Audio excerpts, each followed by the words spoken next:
No, no, no, no. Hello! Hello, one and all. Welcome, welcome. So, as you are all aware, Fire Emblem Engage came out recently, and I had the honor, I suppose you call it, playing it a bit early because of reasons. Don't worry about it. But I did, as of recording this, beat the game 2 days ago, and I figured, hey, I should give a quick little review on it. So, I have like like 3.5 pages worth of notes, ranging from pros and cons of gameplay, story, all that. This isn't going to be really scripted. I'm just going to be sort of reading off my notes, and this is all just opinion stuff based on my first playthrough, which was blind on maddening mode. I had no idea what I was getting into. I just jumped into it, played on maddening mode. I will try to avoid spoilers until I begin to start talking about the story, but with that said, I'm just going to start talking based on my notes. So to start with the pros, the pros. Gameplay. Fire Emblem Engage has very good gameplay. I really enjoyed my time with it. For the most part, I'll get more into that later. And one of the big reasons for that is the new, like, major mechanics that were introduced with Engage are excellent. They are incredible additions. To start with, Break is one that I kept forgetting about somehow. It's really not like a whatever mechanic. It is easily the best use of the weapon triangle the series ever seen, so I have no idea how I kept neglecting it when I was playing, because when you make use of it, it's huge. For those who don't know, Break is if you initiate combat and you have the weapon triangle, you disarm your foe, I guess. You break them. If you've played Berwick Saga, you more or less have a general idea of how it works, because in that game, if you landed an attack, the opponent couldn't counterattack. And that is the general gist of it, of the break mechanic in Engage. And I think it's a great mechanic. It really incentivizes effective use of the player phase, which is something Fire Emblem has been missing for quite some time. Even Conquest, to an extent, was pretty enemy phase heavy. But Break does a lot to make who initiates combat really matter. It's great. It's definitely a great mechanic. There's not a whole lot else I can say about it because it is pretty simple. There is also Smash, which is another. It's similar to Break, but I'll talk about that later. As for the emblems are incredible. I didn't think I'd enjoy them nearly as much as I did before I played the game, but they're a great system. They're a whole lot of fun. What I love about them is they don't particularly feel overpowered or unbalanced, even though looking at them you absolutely think that they are. For example, Sigurd by default just gives you +1 move, which is great. But when you engage with him, you get like +5 move and a mini Canto and charge, or sorry, momentum. But it more damage based on how far you move, max of 10 bonus damage. It is insane. And he is the second ring you get. And then the third ring you get is Celica, who just lets you warp and then cast Ragnarok in the same turn. And Ragnarok is, as you can imagine, quite strong. There's all kinds of other incredible utility as well, such as Lyn. Lyn was a whole lot of fun. I didn't expect her to be nearly as fun as she was when I first got her. She lets you effectively summon 4 body doubles. If you've played Sacred Stones, you'll know summoning is a dummy good mechanic, and while you can't move the summons, they do still share the property of where since they're at 1 HP, and any attack will kill them for the most part, the AI will almost always prioritize them, which is invaluable, especially on Maddening mode.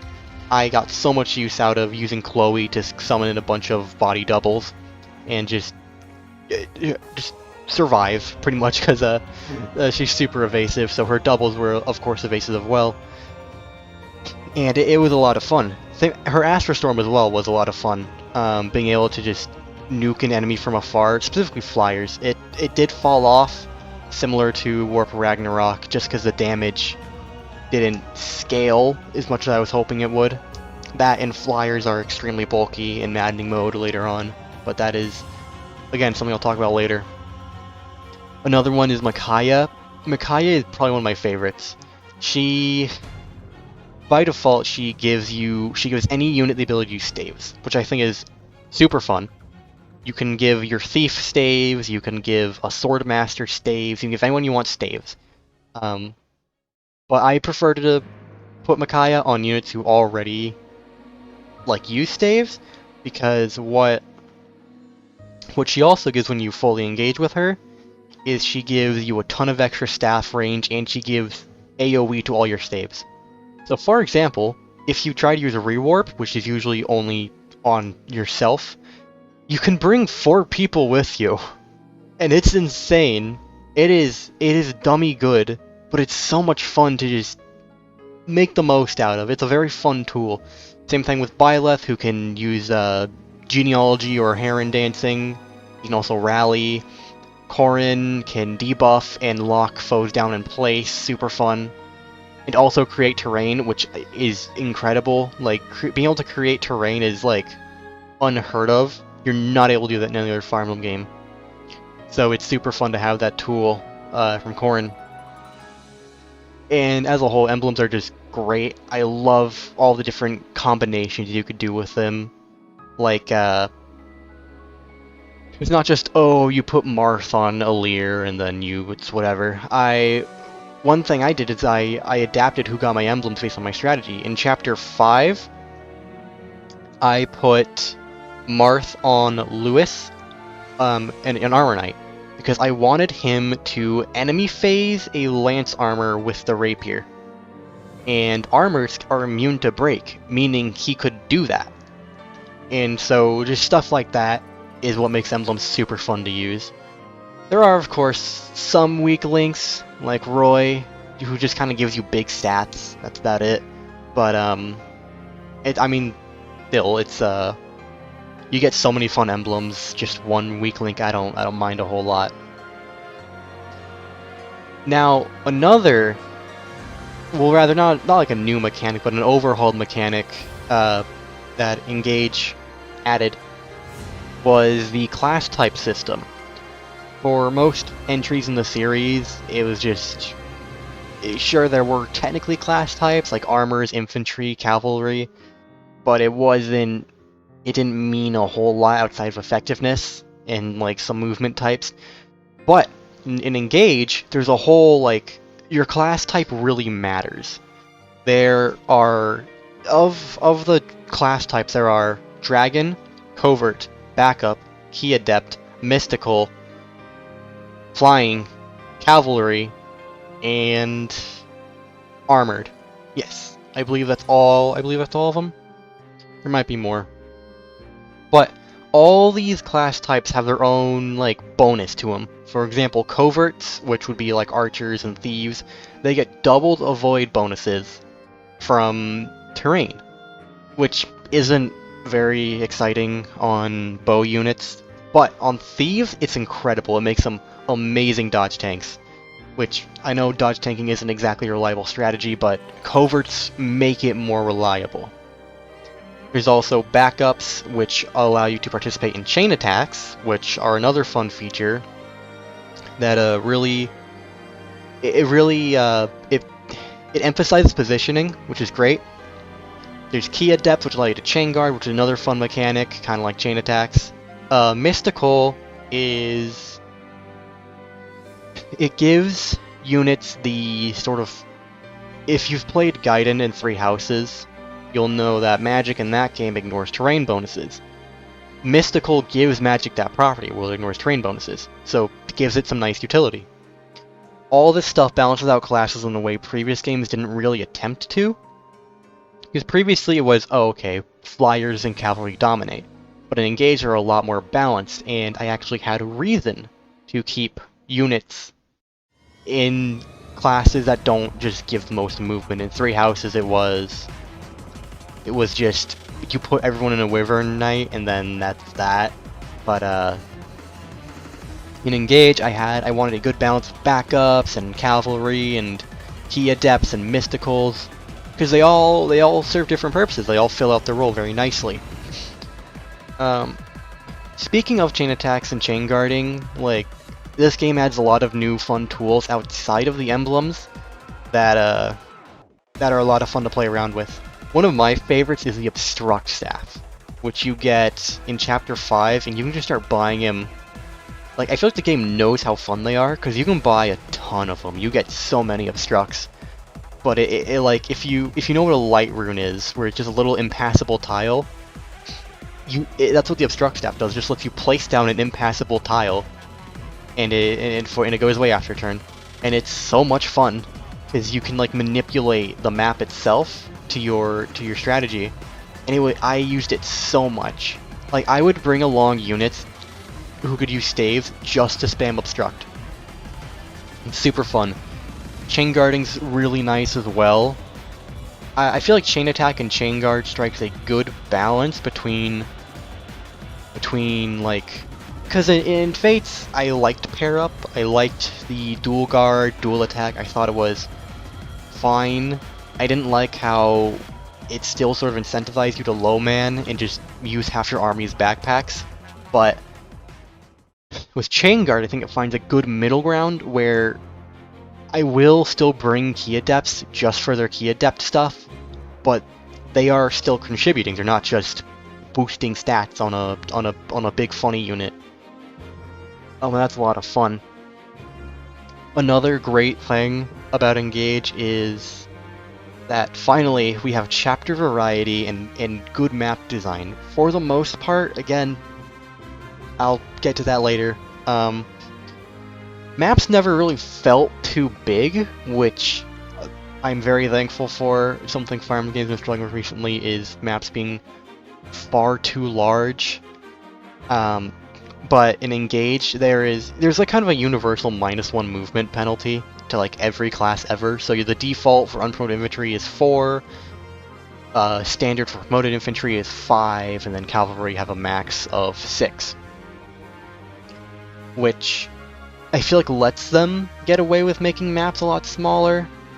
3 Houses also had like kind of a -1 move thing.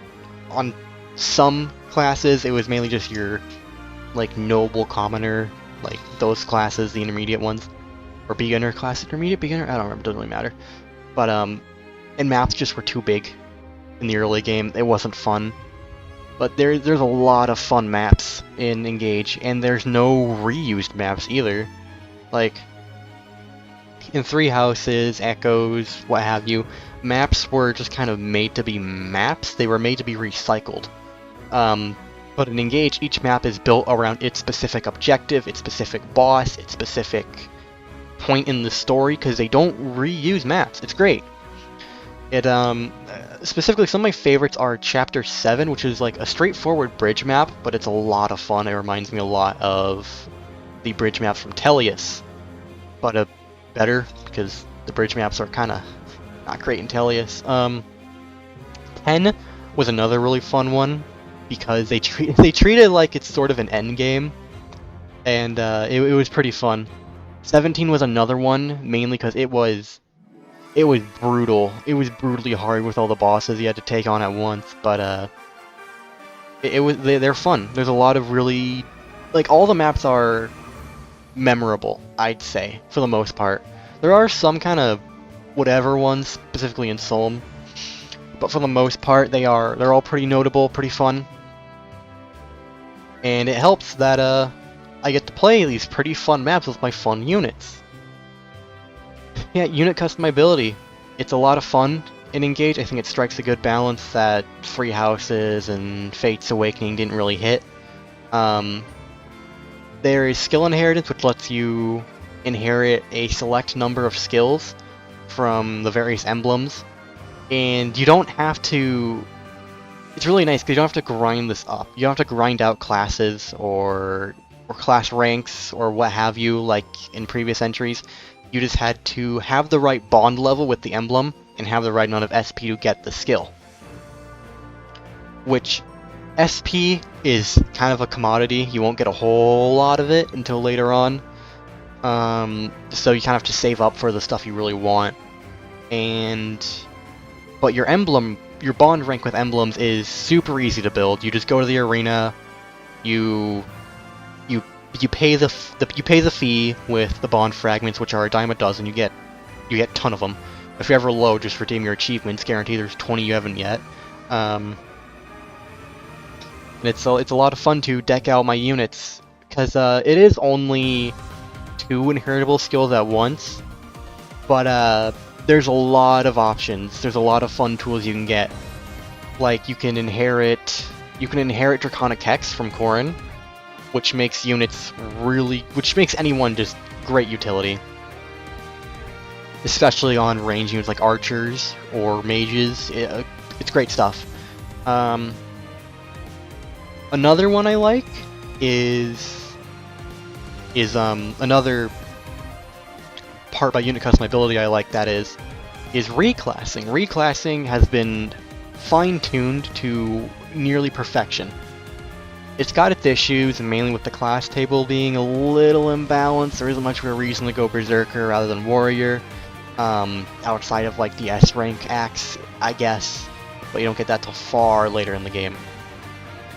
But reclassing's a lot of fun, opens up a lot of possibilities while still retaining unit individuality, which I think is very special, because I bring up Three Houses a lot because it was a previous entry. I think it's only fair, but a very common complaint in Three Houses, among my circles at least, is that units didn't really have any uniqueness. You built them to be whatever, and they were all just kind of the same based on their class.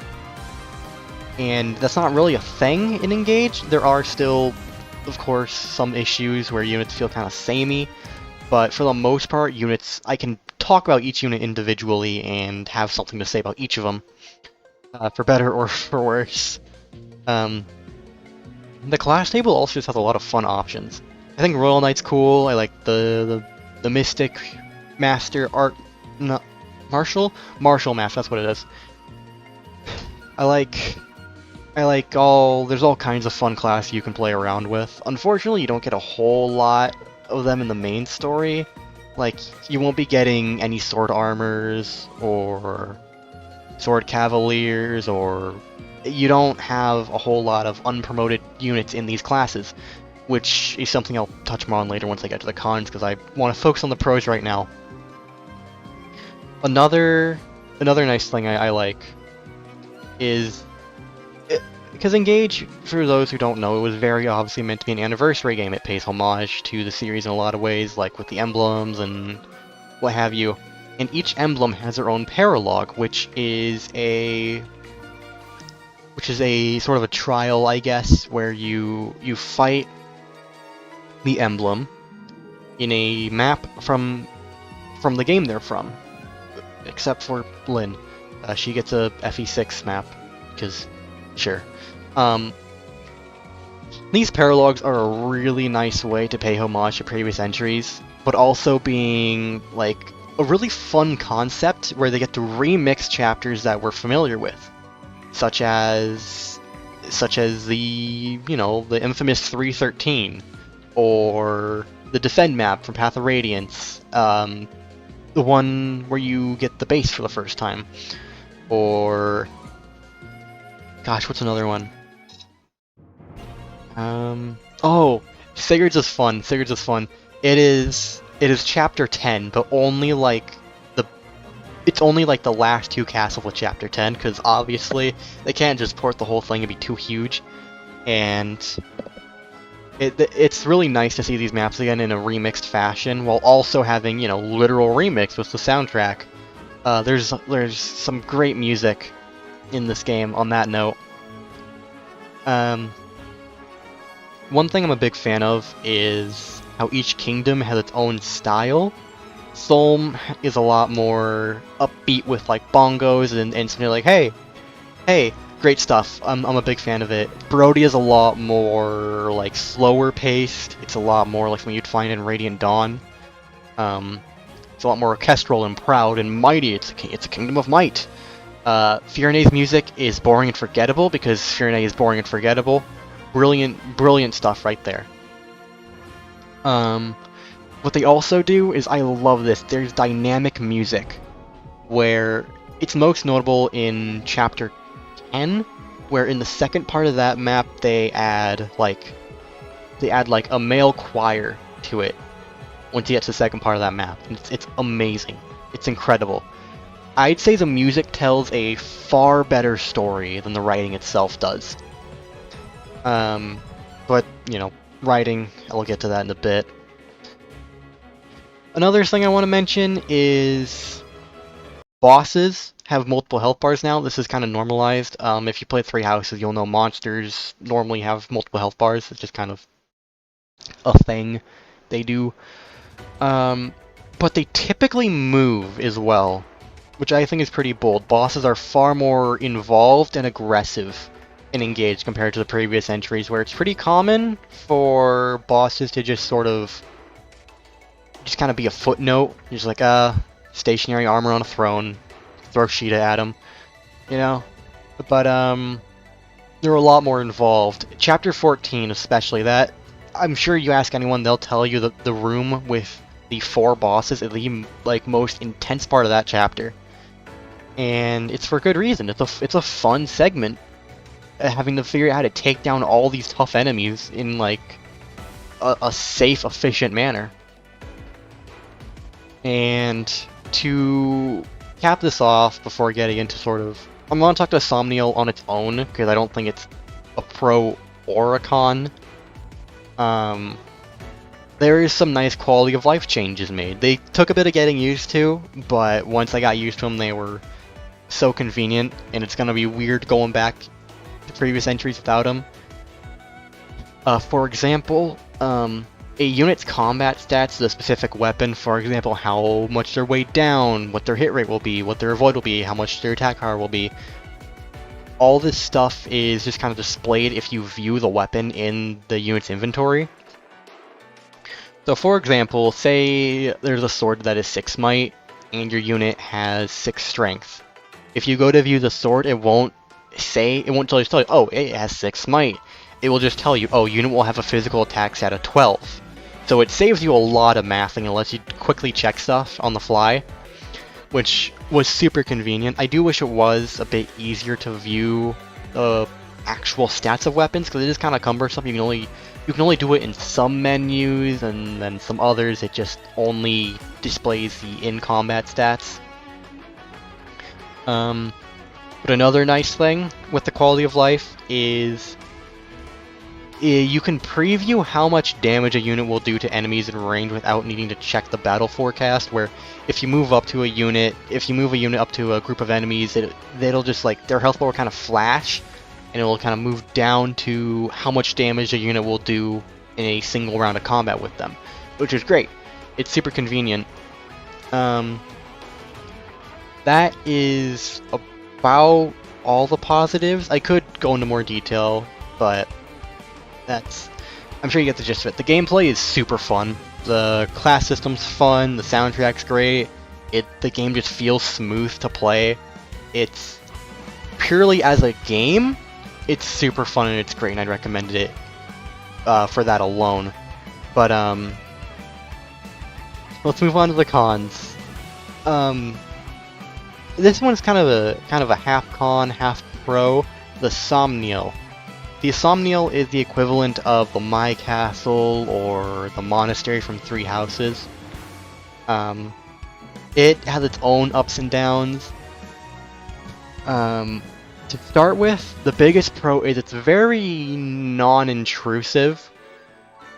It is not like the monastery where you are forced to spend a bunch of time there and min-max everything and do all these boring mini games and run around and just spend more time looking at the map than you spend actually exploring the monastery.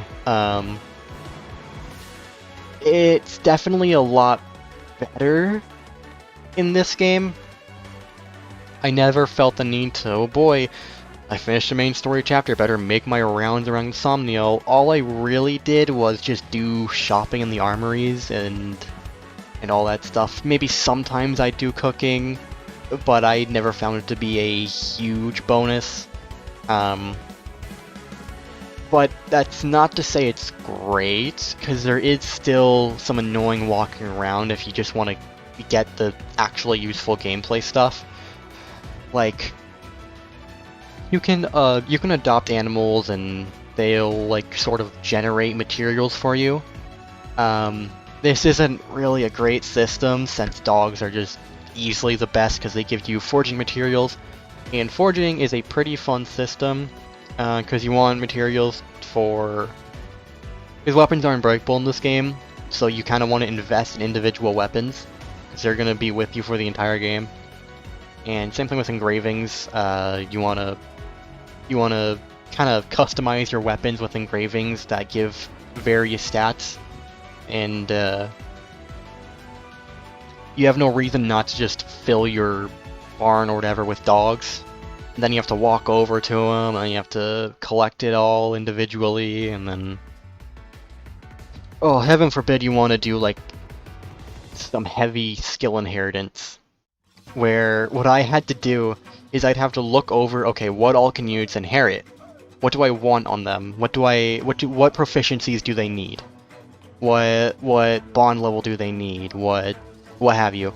I'd have to make like a shopping list of what I wanted to buy and who I needed to buy it on. And then I have to go to the arena, go to the Emblem training, do all of that, and I have to go back, and I have to sit through more loading screens, and it's all very cumbersome. Like, at the very least you can fast travel, but that is still a loading screen that takes just slightly too long. And it makes me wish I could just access all this from a drop-down menu while still having the option to walk around and unwind. Because I do appreciate stuff like the Somniel for letting me do preparations in a more relaxed setting. It's like... It doesn't have any inherent gameplay benefit, but it does help unwind and relax, which is, I think, a very important thing in the strategy game. You don't want to be constantly thinking about, alright, I gotta figure all this stuff out. It's nice being able to just unwind and walk around a bit with some relaxing music, which you can customize, by the way. You can customize what music plays in the Somniel. They're all really nice tunes. I, for one, prefer the Solm theme for obvious reasons. I love the Solm theme, it's great. And it's nice being able to just walk around and kind of take it in. Granted, the Somniel I don't believe is especially gorgeous. I will say, this game does have... It is, on a technical level, it is graphically sound. There isn't a whole lot wrong with it, like I could say about Three Houses. It all just kind of... It is a solid looking game, for the most part. But yeah, that's the Somniel, I suppose. It has its ups, has its downs. I don't think it's a bad feature. I don't think it's a great feature either. It's definitely... It isn't a downside. If you want to ignore it, you by all means can. But I do wish it was a bit ironed out and that I could just access it from a menu. Or its utilities, rather, from a menu. And now, as for that's done and over with, I'm going to be talking about the purely writing-related cons for now. And if you don't care about that, you just want to hear my complaints about the gameplay, I will we'll make that a chapter that you can just kind of skip ahead to. So, that being said, let me get a drink of water first. All right. So let's get into the writing. To start with, I think the biggest problem with the main plot itself is definitely the pacing. There isn't a whole lot of build-up to anything. You just kind of go from place to place, meet royals, get rings, fight corrupted. There isn't a whole lot of actual plot.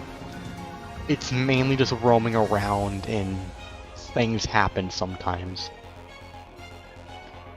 For example, like, the Brodia arc is only 3 chapters long, and then you go from the border of Brodia and Elusia, which is the main enemy faction, to the main heart of Elusia in a single chapter. You go from the border to the cathedral, 1 chapter.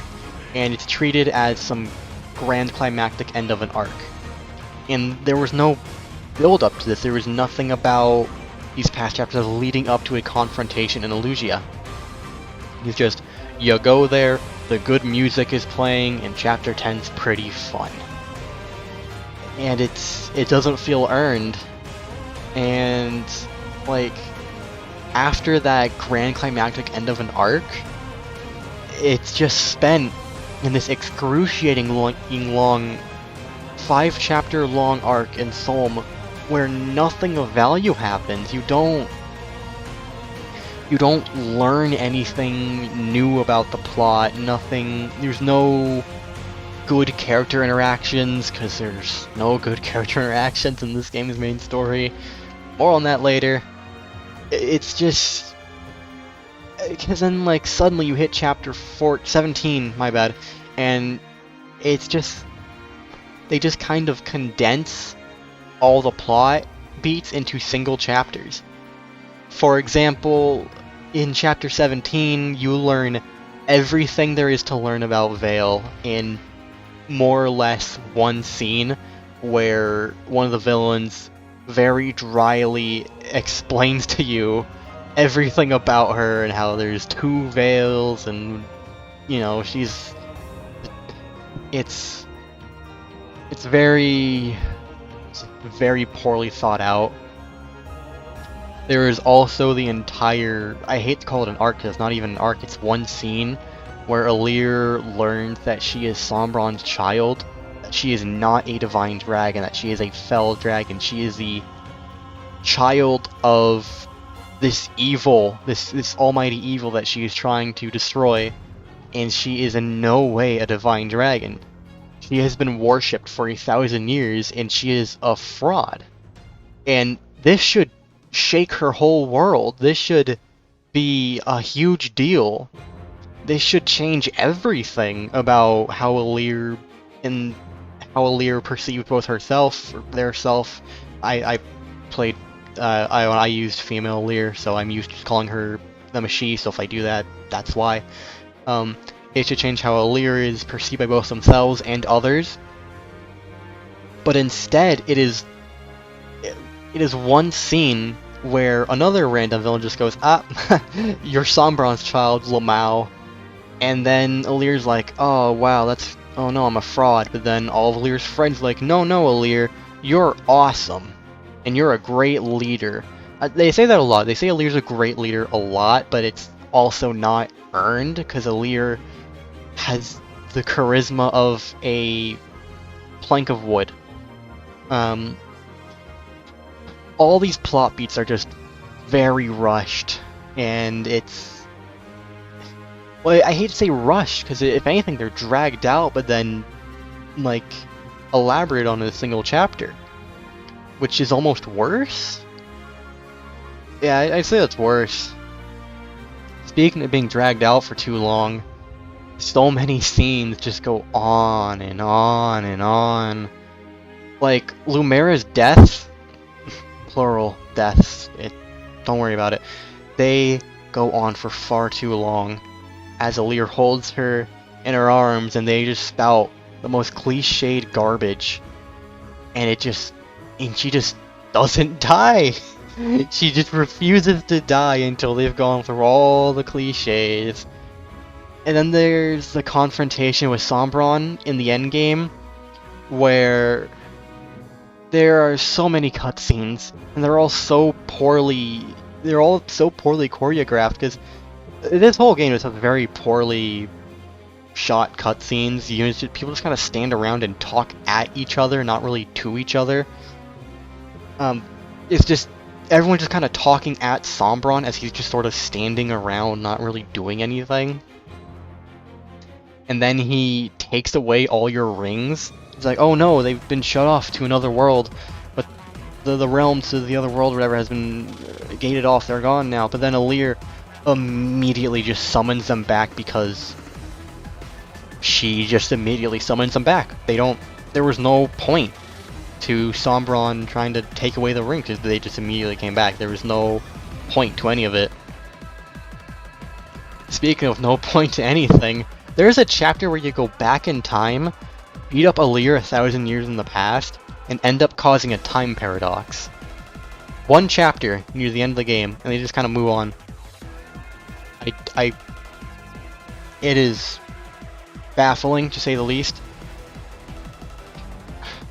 I don't understand any of that, but what I do understand is the terrible villains. Oh boy.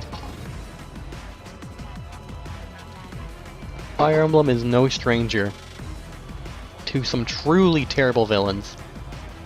But the Four Hounds are they're just a joke. I don't like... When you're first introduced to them in Chapter 10, which by the way is an extremely busy cutscene, like 12 things happen at once. And so the Four Hounds are just one more added to the list. They are presented as mustache-twirlingly evil henchmen of Sombron, and they try to push this narrative that, oh, they're a family, you know, they view one another as family. And this is never really supported by character interactions, except for maybe one scene with Mavier and Marnie in Chapter 21. But it's just... you never get the impression that these people care about each other, because the most we see of them is Zephyia, the quote-unquote mother of the group, being abusive. And that idea could work, like, because it's clear Zephyia is the leader, and it's explained that she always wanted a family, and the Four Hounds were that family that she took in. And the idea is this is clearly meant to be a group of lost, broken people who found each other. They finally found a family among one another, but like it didn't work. They don't really... Zephyia being an abusive mother type figure doesn't really amount to anything. Because then when Zephyia finally dies, it is played as like this kind of sad, somber scene, and it's really not, because she was a terrible person who was evil and abusive for no discernible reason. We never learn why the Hounds are the way they are, or how they were explained, or why they serve Sombron. They lightly touch on it very briefly a couple times, with like once per each hound, but it's not elaborated, I guess, is one way to say it. It's not really elaborated. Like Mavier is just a knight who watches over Vale, and so the Four Hounds, I guess Mavier just kind of joined him because Vale. And another issue with the Hounds is that they are fought so many times. Most bosses in this game are the Four Hounds. Either the Four Hounds or generic Corrupted. It's always one of the two, with very few exceptions. And it stops giving the fights any weight to them. It's like there's nothing inherently wrong with you fighting a villain multiple times. Berku, I think, worked excellently because you fought him a good couple of times. And each confrontation, like, it brought him down more and more. It made him look more and more pathetic. And that was the point, because Berkut is pathetic. That was the whole point of his character, that he talked big and he couldn't back it up. But with the Hounds, they're constantly meant to be a threat, but it doesn't work because the gameplay contradicts the story. In the story, they're meant to be a threat, but in gameplay, I've beaten them so many times and they just keep running away with their tail between their legs. And it makes so when it's finally time to actually kill them, the scenario doesn't... There's nothing noteworthy about it. There's nothing unique. There's nothing about this scene that makes it stand out that would make me believe, oh yeah, this is the last stand for Zephyr and Gris. Because at this point, only 2 of the Hounds are even left. Mavier's on your side. Marnie's dead. Killed by Zephyr, by the way. Great mother. And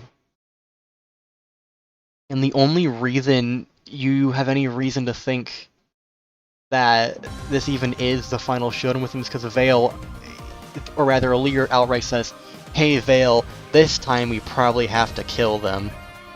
And then on that note, Vale's connection to the Hounds isn't really... It never really feels genuine. Like, she talks to him like, oh, I thought you were my friend, but, you know, I never hated you, but I'll never forgive you, but it's like, we never see them get along. We never see them actually enjoy one another's company. And whenever they see Vale, it's just like, it's the boring one, we gotta get the psychopath out, let me possess her. With the exception of Mavier. He's the only one who really cares, which just makes him an odd character, because he is the only one that stands out, because he's, like, actually kind of polite and nice, which is so strange, because he contradicts so much with the rest of the Hounds. I guess that's it for the Hounds. I guess there's a bit more I could say, but there isn't really anything worth mentioning aside from that. The other villain in this game is Sombron, who is also a joke. He gets next to no screen time, and only exists to be a big bad dragon to beat up, which I suppose is nothing new to this series. Medius, you don't see him ever until it's time for the final showdown in both games where you fight him. But I feel like it's fair to expect a little bit more from a 2023 entry compared to a game from over 30 years ago. Like, there's nothing about his backstory or his motivation until you reach the very end of the game. Literally, the final chapter, as you are fighting Sombron. That is when you learn everything about him, all at once. But then it's like, it's not... It's so frustrating, because he mentioned this Emblem of Zero, and that he came from another world, and that his people were genocided and massacred, and it's never really... It's just kind of like, oh, I guess that happened. You never learn what the Emblem of Zero is. It's just there, and Sombron just kind of goes out with a whimper. And on that note, on the note of explaining things, there's world building. Oh boy.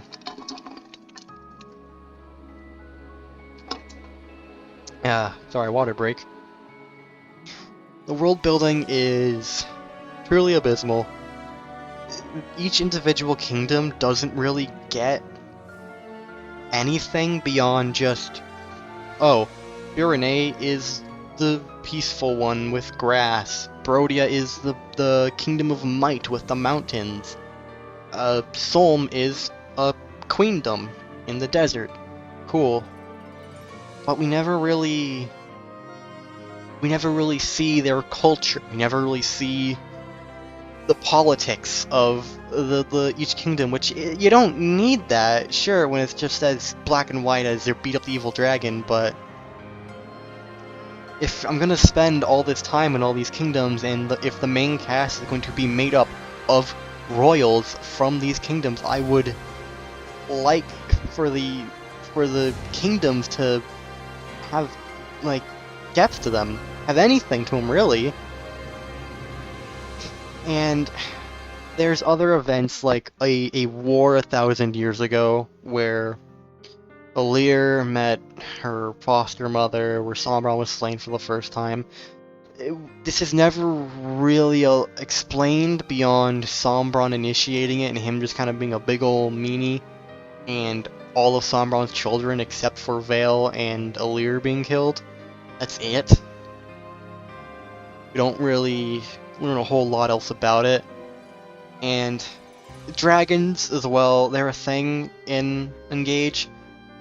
That's all we really get about them though. Like what happened to them, where they come from, why do people worship specifically divine dragons, like what makes them special? Or what does worshipping divine dragons even mean? What's like the religion like? What is... We just never learn any of this. It's just very surface level. They're here. They were there, I guess, because Zephia and Vale's mother are said to be mage dragons. So we know there's mage dragons, there's divine dragons, there's a fell dragon. In the support with Kagetsu, he mentions dragons of the east as well. So there are a variety of dragons that we never learn anything about them. We never learn what happened to them, where'd they go. The most we get are the corrupted worms, which are just these random monsters you fight. And then, speaking of just kind of random things you do, Gradlon is this endgame set piece that only really exists to be that. It is just, there's no mention of it until you learn, oh, Sombron wants to rise Gradlon because it sank during the 1,000 years ago.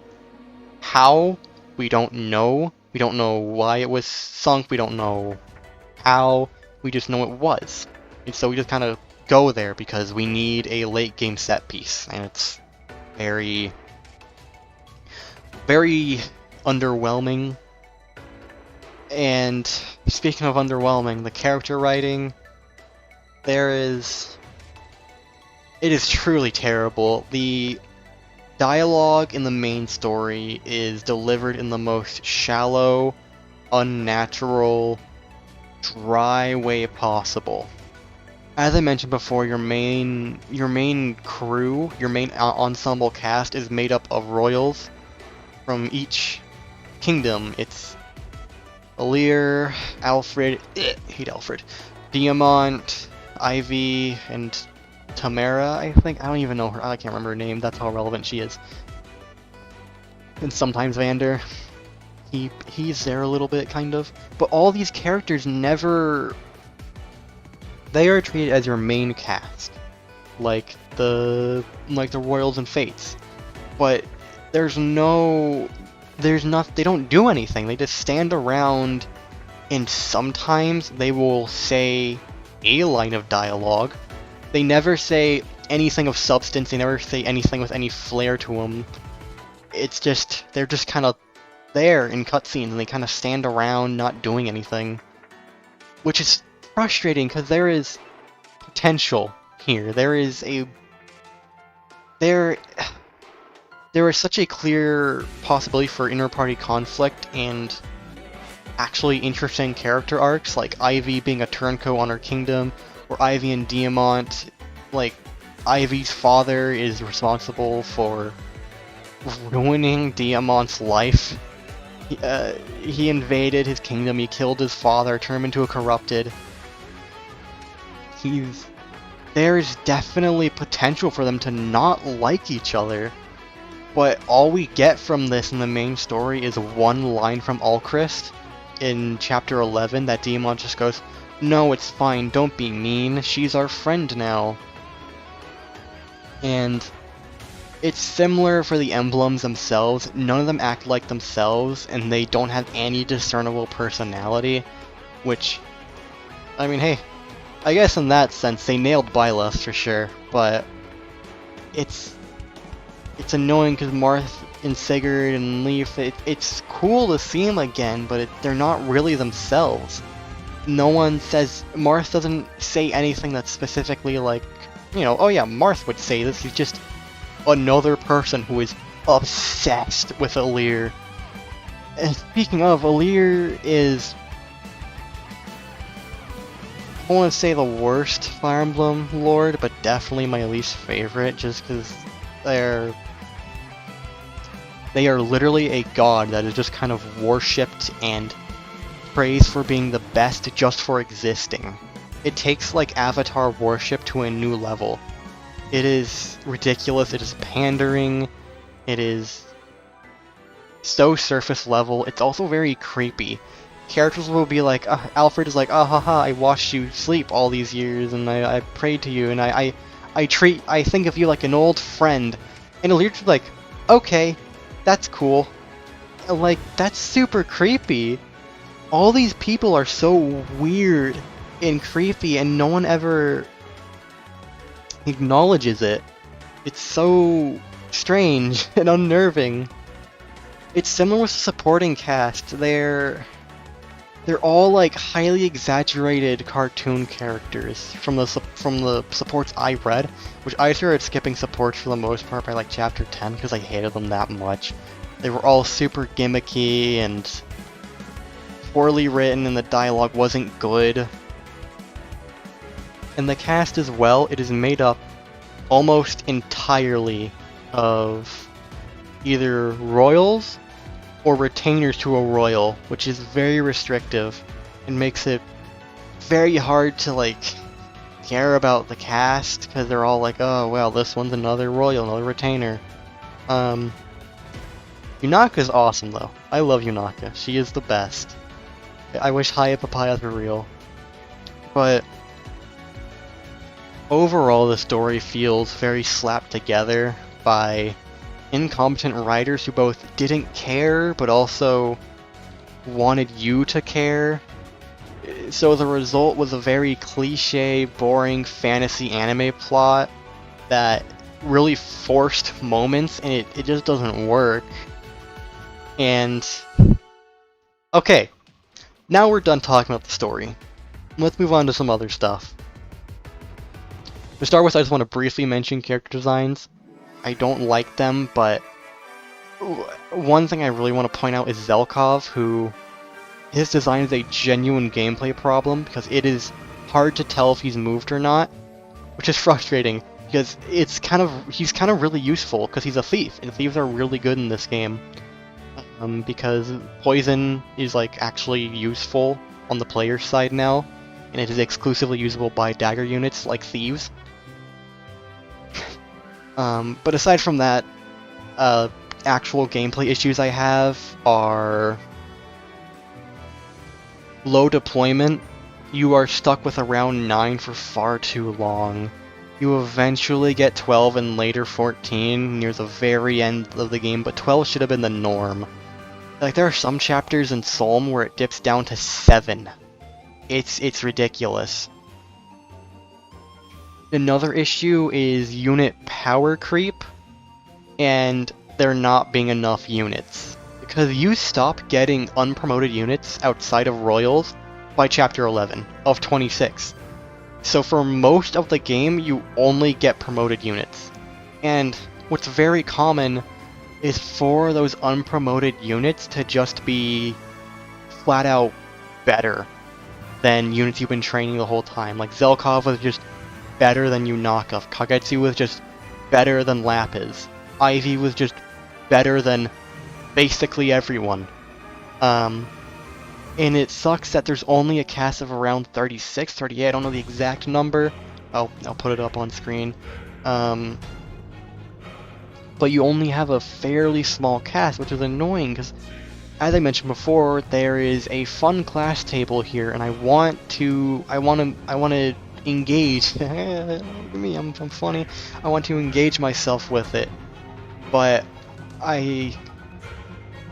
it's hard to because you just maybe it's better on hard mode. I'm sure it's a lot better on hard mode, but it is frustrating. I wish we could have a large cast size again. As for, I want to talk about the film arc very briefly, because it is, as I said before, chapter 14, it had a fun boss rush part, and that was the best part of the entire 5-chapter long arc. The rest are pretty uninteresting, They range from uninteresting to frustrating, like a boring route map, or a boring fog map where you have to kill bosses that are frustratingly strong, or Chapter 15 where you have to maneuver all the way around this miasma that's super frustrating because it makes enemies absurdly bulky, and it feels like something to be right at home in Revelation. Funnily enough, Chapter 15 is when you get Corrin, so maybe that was intentional. Another thing is arts are a pretty underwhelming weapon type. I like the punchy punch, who doesn't?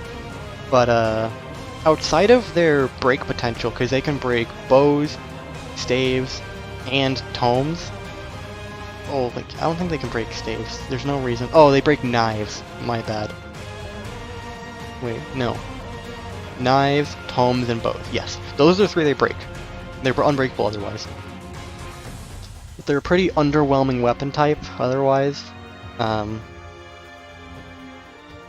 As for maddening mode, it ain't great. I think it has a strong start.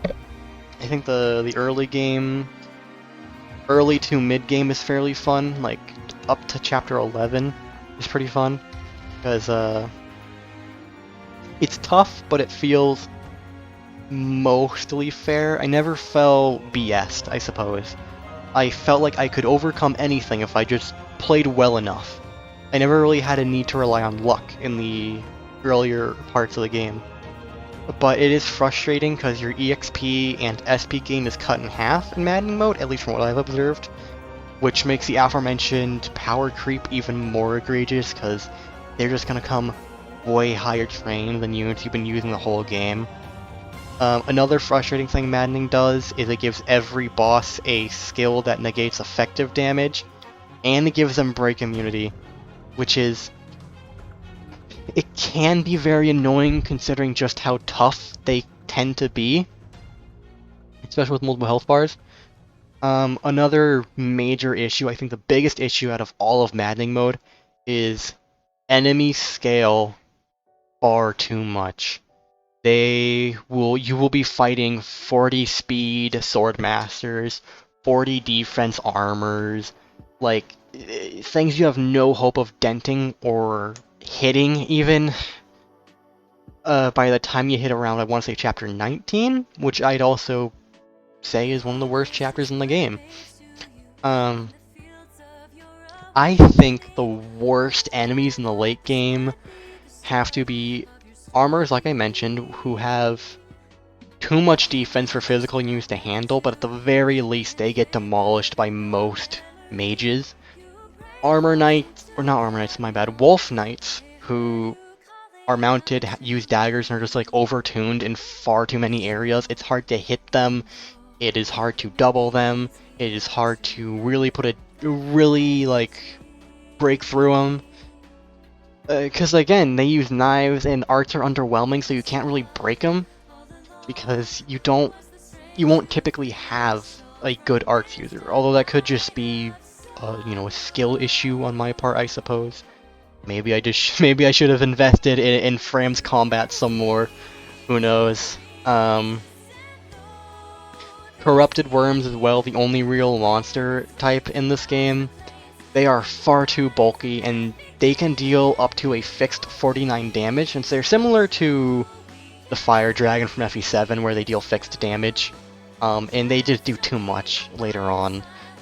And then finally, Flyers, especially in the final chapter, they're way too fast, way too bulky. They don't even take that much damage from my strongest bow units, assuming they can even land a hit. And it's very frustrating. I would not recommend playing on maddening mode on your first playthrough. I enjoyed it because I have this sort of sick, twisted enjoyment of this kind of BS untested difficulty sometimes. But I would not recommend it, not at all. And then the worst chapters by far are chapter 19, 21, and 24. easily the worst. It's just like it's just kind of a culmination of all Maddening's worst issues, along with the worst issues of the Sohm arc, with just frustrating map gimmicks and just too much to handle at once. But with that, I think that about wraps up my thoughts. As a conclusion, I guess so. Should you buy Fire Emblem Engage, or just pirate it, or just play it, borrow it from a friend, whatever? Should you play Fire Emblem Engage if you are a Fire Emblem fan, or just looking for good strategy gameplay? I would say absolutely yes. I think it's a very, very fun game. It's if you only really care about the gameplay, I'm sure you will really enjoy Engage.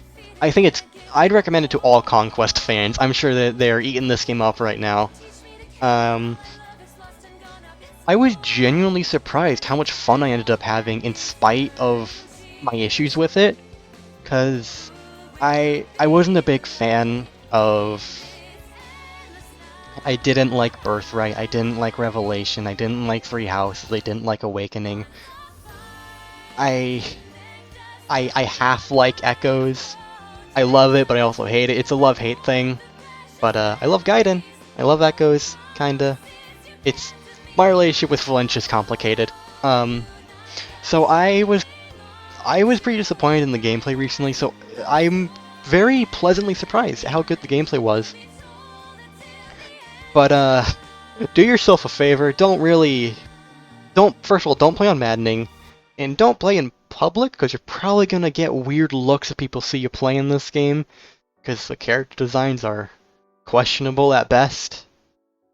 However, if you got into the series with something like Awakening, Birthright, Three Houses, and you're looking for something more like that, I can't really recommend it. I'd recommend you stick to JRPGs, play a Persona game. I'm sure it appeals to you more. Persona 5 Royal is on Switch now. Hey, that's great. Check that out. I'm sure you'll love it if you haven't played it already. But yeah, for people who want gameplay, I highly recommend it. For people who want story and characters and a fun cast, sorry, you're gonna have to look elsewhere, but I'd still recommend giving it a shot just for the gameplay. And with that, that about wraps up. That's pretty much everything. This ended up being a little over an hour. I'm looking at the recording right now. I didn't expect that. I thought this would be like 20 minutes tops, but I hope you guys don't mind. Sorry for not uploading in a while. I'm in a much better spot right now. I think I'll look into uploading a lot more. There's been a massive weight lifted off my shoulder. Two of them, I guess, because I just beat Engaged, so my schedule's pretty freed up. And I want to look into making videos again, so I hope anyone who cares will look into that. And yeah, Emblem Disengage.